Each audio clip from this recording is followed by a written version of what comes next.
Okay, let's talk about early retirement benefits. Trying to think would be the best way to start this. So, let me talk about primary. What do they call it? The primary insurance, like the amount that you get. What's the A? The PIA for full retirement or disability, SSDI. Right, your APA, it's basically your benefit amount, your monthly benefit amount. Yeah, that would be like the full retirement, or if you get approved for SSDI, that's basically 100% of the Social Security amount, Right. as they declare Of that. course, if you take early retirement, your benefits are reduced Yep. because it's early retirement. I mean, there's the trade-off. You're taking it early, but you're not going to get your full retirement benefit amount. You can take it at 62. I think primary insurance amount. I think I that's think what it that's what stands it for. is. Yeah. Yeah. I just know that it's their benefit Yeah. amount. So the differences between being approved for disability and being approved for the PIA or the ERB, early retirement benefits, it can be substantial, but I'm not going to say thousands of dollars, but it could probably be, a couple hundred or more a month, which that becomes substantial, over the course of your life. And is it in your best interest? Let's say that you're a 62-year-old and you called us up and you said, "Yeah, I've talked to Social Security and I've applied for early retirement. Should be starting next month. I turned 62 next month. Can you help me out with my disability claim though?" And I'm like, "Well, when did you become disabled?" I haven't been working for a couple of years now. My condition was so hard. So there are going to be back pay. And keep in mind that, full disclosure, we are a for-profit firm. I pay people to process cases, and we expect a fee if we do win your disability case. And so if you are drawing or about to draw early retirement benefits, there, however long it's going to take us to win your case, during that time, you would still be amassing some back pay. But since that you're getting a monthly ERB benefit, early retirement benefit, that back pay is going to be minuscule to somebody who is, 52, and it takes 10 months. All that money, they haven't gotten anything. So all that money is in their retroactive benefits. And that's where our fee comes from. Yeah. We can only receive a fee if there are retroactive benefits. So, it took 10 months to get you approved, and your monthly benefit amount is $1,000. Therefore, they owe you $10,000 of back benefits, and our fee is 25% of that. So we made, $2,500, and you get the $7,500, and then of course you get all of your monthly benefits. We don't get any of that. So we have, a little bit of a problem. I'm not going to say it's a huge, insurmountable problem, but we do have a problem with somebody who's drawing early retirement benefits, in that they're not going to amass a huge amount of back pay, because they're getting those benefits a month. But seeing that there's a difference, so Social Security disability is higher than Social Security benefits, there is going to be a difference. And it can be as small as it's $50 a month. And so it took 10 months to win your case, and your back pay is $500 because you've been getting early retirement benefits. And so, a quarter of $500 is what, a buck 25 or something like that. Yep. Not great at math, but that would be our fee. And so if you've ever wondered, if you've called us up and you're 63 or 62 and you're getting or about to get early retirement benefits, if you've ever wondered if we ask about that, it is a material consideration that we have to make, and that we can likely help you if the medical evidence is pretty clear. Certainly if you've got a terminal condition, that's not even going to come up because I'm going to take your case. Will I work for free? Yeah, in that case, we do it 40 or 50 times a year. I mean, it is what it is. I think it's the right thing to do. However, if you have a case that's going to really take a lot of time, and there's just very little money in it for my peeps, and I know I sound greedy saying that, but I have to pay my people no matter what. Every week, if I make $0 in a week, I still have to pay all of my employees. I mean, that's it's business 101. And I'm not complaining about it, but it's just a fact. And so it is a consideration if you're on early retirement benefits, especially if you're 64 already and you've been drawing them for 2 years. When did you become disabled? Well, last year. Okay, well, there's definitely going to be just a really little difference between the ERB benefits that you've been drawing and then disability benefits if I'm able to get you approved. I might take the case, but I might not. So that is the big consideration. And of course, all firms are going to be that way, not just disability consulting. Everybody's going to be like that.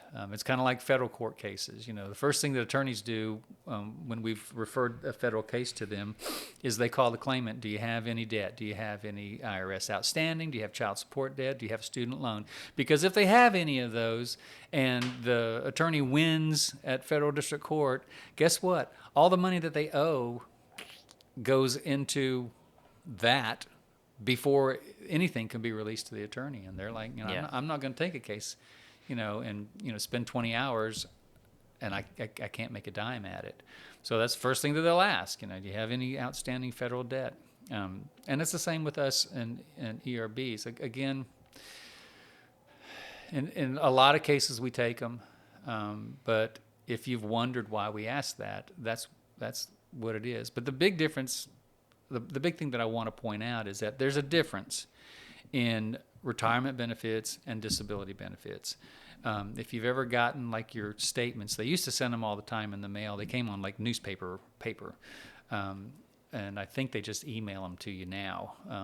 At least I get an email once a year, which is, if you retire at this date, this is what your benefits will be. But if you were disabled at this date, this is what your benefits will be. And it's higher. Disability benefits are higher than retirement benefits. And you're like, well, what happens when I reach full retirement age? Which, for people in my generation, and for most of the people watching this, it's going to be 67. The days of 65 being the full retirement age are over. It's now 67. All right, well, what happens at 67 if I'm getting, disability benefits? Do they go back down? Nope. If you're disabled, when you hit that magic age that you retire, it just morphs into that, but it stays at the same amount. They don't penalize you. Yeah. You're receiving disability benefits, but now you're 67, so it's retirement benefits, and so we're going to bring it back down. That doesn't happen. It'll stay at whatever the disability benefit would be. So many of the people who are wondering about this, and the question is always just hanging out there, is it in my best interest to draw disability if I'm close to retirement? Yes. Yeah, definitely. Yes, it's a higher benefit amount. If it's $30 a month, and sometimes it is that low. If it's only $30 a month, is it worth? Yes, it's absolutely worth it. Now, you may not get a rep to take the case, but if you feel that you're disabled, I would always encourage you to apply that. And it's always like this, if you're receiving early retirement benefits and you apply for disability, the worst that they can do is say no. Yep. They're not going to cut your retirement benefits. You're still going to be that. You're just not going to get the extra money. But it's always in your best interest if you believe that you meet the criteria for disability, the income criteria, the medical criteria, that you've paid into the system. And of course, if you're receiving early retirement benefits, you probably paid into the system. It's definitely in your best interest to apply for it because disability benefits are higher than retirement benefits, even early retirement benefits. I took them when I'm 63. If you found disabled at 63, your benefit's going to be higher. Yeah, so it's in your best interest. Yeah, that's as far as the penalty amount goes. That's why I was pointing out the primary insurance amount at the beginning of this conversation. So you can think of that as 100% of what Social Security owes you when you either turn 67, because that's your full retirement, right, or you become disabled and you get approved for disability, SSDI. That would be 100% of what they owe you, basically, is what you can think of that. You work and you pay into the system, and then those are the ways to get 100% of that benefit. If you take early retirement, starting at 62, it's not 100%. At 62, it's 70%.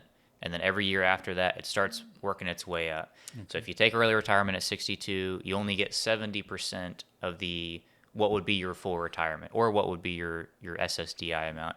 At 63, then it goes to 75, and then at 64, I think it goes to 80, and eventually it'll get to the point where if you're 66, you're 1 year off. It's really close. It's like 93%. Right. So how worth it is for you will largely depend on that. On the age, yeah. Because you might be looking at a 30% reduction, which is substantial. You might be looking at a 6% reduction, which is not substantial. And the only real risk, and I try to make a point to not scare people with this. I'm just trying to be honest. There is when people are applying for disability for SSDI and they ask, should I apply for early retirement? If you apply for early retirement and you get approved for early retirement, say you're 62, You're locked in. Worst case scenario, if they deny your SSDI case, it's not going to go up. A lot of people think that you take early retirement and then you get to full retirement and no, it doesn't work that way. Yeah. If you take early retirement at 62, so you're getting 70% of your benefit, That's your benefit. it's not going up. Right. The only way it goes up is if you get approved for SSDI, because then it'll just go up to 100%. Yeah. So that's the only kind of thing I would caution people about is, technically speaking, worst case scenario, if we're taking your case and you're over 60, we're pretty confident we can win the case. But worst case scenario, if you get denied, you will be locked into that lower amount. Yeah. That's, again, when people ask me about, well, should I do this? And I'm rarely going to say yes or no, because everybody's circumstances are different. And we've talked about this. For example, if somebody was destitute, okay, they've already been kicked out of their house, they're staying with a friend, and they get a letter from their local employment security office that, do you wish to apply for, unemployment?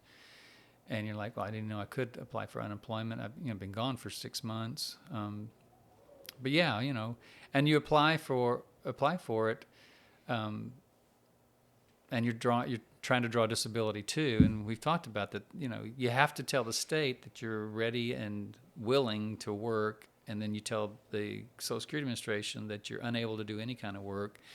That causes a problem. And people will ask me, well, do you recommend me to take the unemployment benefits? I'm not going to recommend anything. Your situation, if it's basically, I'm going to have to work out these seemingly contradicting statements that I've made, ready and willing to the state, unable to do anything to Social Security. If you're willing to kind of work that out and explain it to Social Security if it comes up, and it usually will, okay, but I'm not going to tell you, you got to do this. Oh no, you shouldn't do that. Certainly, if something as dire as being able to put food on the table is hanging in the balance. Yeah. I am a Social Security disability rep. That's what I do. I'm not a case manager. I'm not a case worker. I'm not a therapist. I can recommend a lot of really smart things for you in your disability case, but things that might affect your life. Should I go see this doctor? I don't know. It's you need to be in treatment, but I'm not going to say you need to see this doctor. Or take this medication or get this treatment. Will this hurt my case? Could possibly. May not. You got to do what's best for you. And as long as it's not an ethical violation, do what's best for you. I can certainly advise you on some of those types of things, ethical things, and playing by the rules again. But I'm not going to advise you on whether you should take early retirement benefits or not. I'm just going to I'm going to give you the facts, and then you make the decision. And we get that sometimes. Mr. Groves, I want you guys to take my case. I'm 63. I have not applied for early retirement, but they told me that it's automatic. Well, it is automatic. You don't have to prove that you're 63. Yeah. You have to prove you're disabled. Don't have to prove you're 63, or else they already know that you're 63. You do have to prove you have to prove it. it. It doesn't take very long. It's not an argument. Yeah. I am. There is. I wish disability was that easy, but so I'm 63, and should I sign with you guys, or should I take early retirement, or should I try to do both? You know, I'm not going to tell you yes or no. I'll give you the facts. If you apply for early retirement right now, you've got a reduced amount. If you win your disability case, and there's no guarantee that you will win your Yeah. disability case, but if you win your disability case, this is what your monthly benefit would be. It's going to be higher. It would be in your best interest in a basically black and white, all things considered. This much money is more than this much money way. But I don't know what your circumstances right now. If you have nothing, if you're facing foreclosure, if you're having a hard time, scrounging up, food every month, and you're having to, beg your family or church services or social services for something, and early retirement is literally, I'm 63, and they give it to you. Who am I to say, oh, no, no, no, no. If you wait and let me get you on disability, I'm not going to do that. So, there are going to be some gray areas, and I know a lot of people who are watching this are like, well, I really need an answer.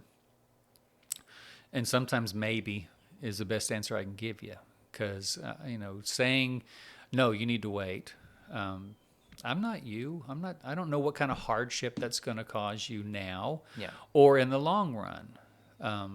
All I can do is say, here are the facts. You'll get more money if you apply for disability, but if you wait, and you've got bills coming in now, or you've got things that you can't do because you have no money, it might be in your best interest to go ahead and take that.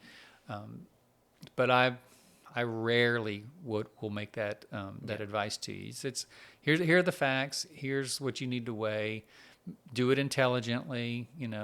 Certainly if you're married, talk to your spouse about it, and then make a great decision, and then call us if you need us. Yeah, the time we will make a recommendation is if the person is 59, because I've spoken to people like this too. They're 59 or they're 60. They have a great case. They've been out of work for the past year or two due to their health, great medical evidence, and they ask, should I apply for disability, or should I just, I'm almost 62. If I wait another couple of years, should I just wait for that? Absolutely, you We should will apply definitely, for SSDI in that sense. we will give them some solid advice on that, and Yeah. that will be a yes or no. Yeah, because Yeah. for one, if they've already been out of work, that back pay, it's not going to be there forever. They'll only pay up to a year in advance. So Right. there's the back pay, and then you could be collecting money now instead of waiting another 2 years. And then if you're 60 years old and you wait all the way until 62 and you start drawing early retirement, it's still not. It's like I said, there's a 30% reduction. Yeah. So definitely, if you qualify for SSDI based on your technical eligibility and based on I'm not able to work due to my health, if you're 60 years old, there's no reason to wait 2 years for early retirement. Absolutely.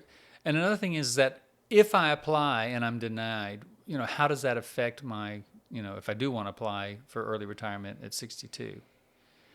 No harm, no foul. I tell people this all the time. If you apply for disability and you get denied, and even if we appeal it and then that gets denied, denials, they do not haunt you at all when it's retirement age. And that means early retirement age too, 62. Okay, Social Security, takes your early retirement claim at 62, and they say that you applied for disability when you were 52, and then you applied when you were 56, and then you applied again, a couple of years ago, and a denial. Nothing. No harm, no foul. It doesn't affect you one bit. One bit. It's not, probably they won't even be looking. It's not even on their radar because it doesn't impact your ability to draw your retirement benefits. So yeah, I always, in that scenario, you're 59, you're 60 years old, 61 years old. Let's get on this. Let's get on this. Let's go ahead and try to win your case, because if you do win the case, it is substantially different from just early retirement benefit with a reduced amount, whereas SSDI, Social Security Disability, not only is it higher than you would be at full, it's higher than you would be at full retirement. And so disability is that you get more than you do for retirement benefits. Yeah, and then it doesn't negatively affect your full retirement, even if you get approved for SSDI and then they cut you off because you go back to work. I was talking to a lady a couple of days ago. And she was under the impression, she was hesitant on signing up for SSDI, for applying for it, because she was under the impression once you get approved, like, that's it, you got to stay on it, and that's like, this is the rest of your life. Oh, yeah. And that's not how it works. With SSDI, the minimum amount of time that you got to be expected to remain out of work or be out of work is 12 months. Right. But there is no maximum. It's not Right. like you have to be on it for 5 years or for 10 years. If you recover and you tell Social Security, hey, I'm going back to work because I'm not disabled anymore, that's completely fine. Yeah. And if you do that at 49 years old and then you work all the way up until 67, assuming Social Security still exists at 60, when you get to that age, then yeah, you can just collect it the same way. That's right. They're not going to look back and say, well, you already drew SSDI. It's completely separate. Right. Yeah, and that's not a far-fetched scenario at all, because think about it. What also comes with a disability benefits? Well, medical coverage. And so if you're one of those persons who has really had a sporadic or poor history of medical coverage because you don't have any money or insurance, and then you get approved for SSI, Medicaid, or SSDI, Medicare, and then you start seeing a doctor regularly, and the doctor's like, okay, well, we'll try this oh, that's not working. We'll try this Medicaid. Let's try this therapy. Let's try, boom, and all of a sudden something hits with you, and you're able to get some kind of treatment, physical and or mental, and I feel better than I have for 10 years, and you go back to work. By the way, that is exactly what the disability program was designed for. Yeah. That is exactly what Social Security wants from you. That's the best case scenario. That is the best case scenario. Yeah. It's like, okay, well, I got monthly benefits because I couldn't work, and therefore I was able to pay some bills. And I got medical coverage because I'm sick, and I was able to pay bills while I'm trying to get my health improved. And it worked. Got to the point where I'm actually able to work again. Ta-da! You've won, basically. Social Security loves you because the program worked. You love you because you're back working. I even love you. So it's a win-win-win. Yeah. When that happens, and that's the way that it was designed. And it's funny that you bring up that scenario, because a lot of times we just forget about that. Okay, well, you got put on disability and you're going to be drawing a check for forever. No, especially if you're younger, they're going to review your case every 3 to 5 years. And if you're older, maybe, and then when you hit retirement age, you won't know it, except that now they're, coding your disability check not as a disability check anymore. It's now a retirement check. But it just naturally turns into that at 67. It just morphs into it. Yeah. Yeah, that's what I tell people is it lasts as long as you need it.